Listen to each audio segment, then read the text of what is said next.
Don't worry about your work, you give it up. What do you want? You want a roof? I'll give you. You want food every day? I'll give you. All you have to do is just sit in one place and be blissful. I will feed you for the rest of your life. Can you do? No, you want to mess up something every day.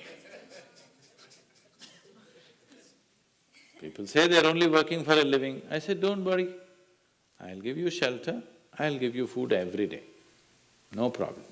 All you have to do is, I want to see tears of blissfulness every day. That's all the requirement. You don't have to do any work, you don't have to serve me, you don't have to produce anything, nothing. Just sit here blissfully, we'll feed you, we'll worship you. No. So the problem is not in your work, the problem is not in your life, the problem is not in the world that you live, the problem is just that you have not done the necessary things for this one to flow through this effortlessly, beautifully. The necessary work has not been done and we're just hoping it'll happen by accident. It doesn't happen by accident. Lot of people in the world think United States of America is heaven. But people who live here don't think so at all. Isn't it so? Isn't it? A lot of people in the world are dying to get an entry into the country. You open up the southern borders, 10 million people will enter tomorrow morning because they think this is heaven. But you are not experiencing it that way, isn't it? You are not experiencing this as heaven because hell and heaven is not a geographical place. Hell and heaven is what you make out of yourself, isn't it? Too much talk about heaven has been going on because there are too many people who made a hell out of themselves. If you had made a heaven out of yourself, would you talk about going to heaven? If you sit here and you're feeling ecstatic right now, would you aspire to go to heaven, I'm asking?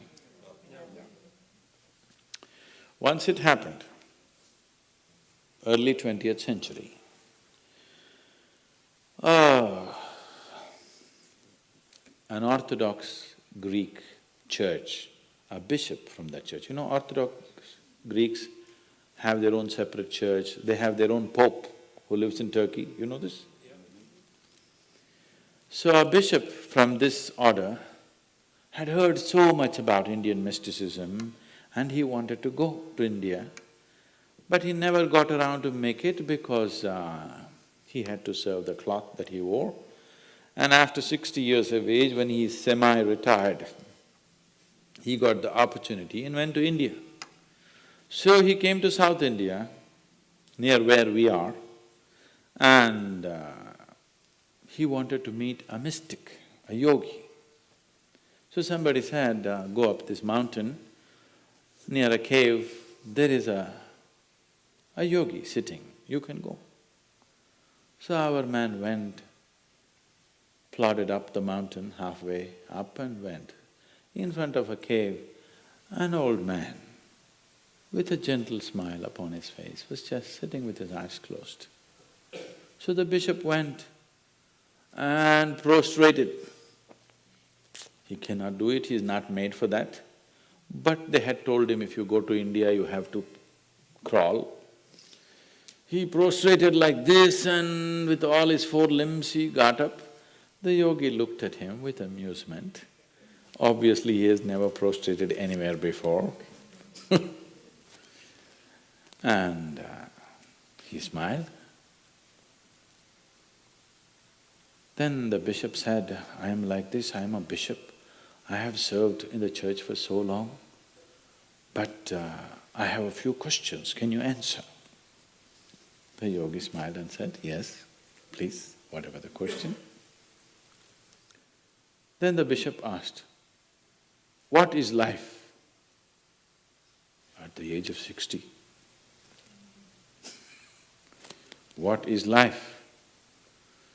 So the yogi closed his eyes, became very blissful and said, life is like the fragrance of a jasmine on the spring breeze. And tears of blissfulness flowed out of his eyes as he was saying this. Then the bishop said, no, no, no. Our Pope has told us life is like a thorn and we must renounce it. And even symbolically, Jesus himself wore a crown of thorns. So, how come you say this? Our Pope says otherwise. The yogi looked at him, smiled and said, well, that's his life.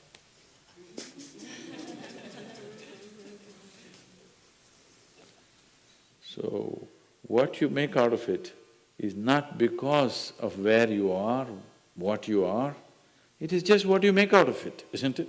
Yes. So, have you created the necessary mechanism? Have you created the necessary system? Have you created the necessary ingredients within you to make this like the fragrance of jasmine on a spring breeze and not a thorn? If it's a thorn, we must pluck the damn thing out, isn't it? Isn't it so?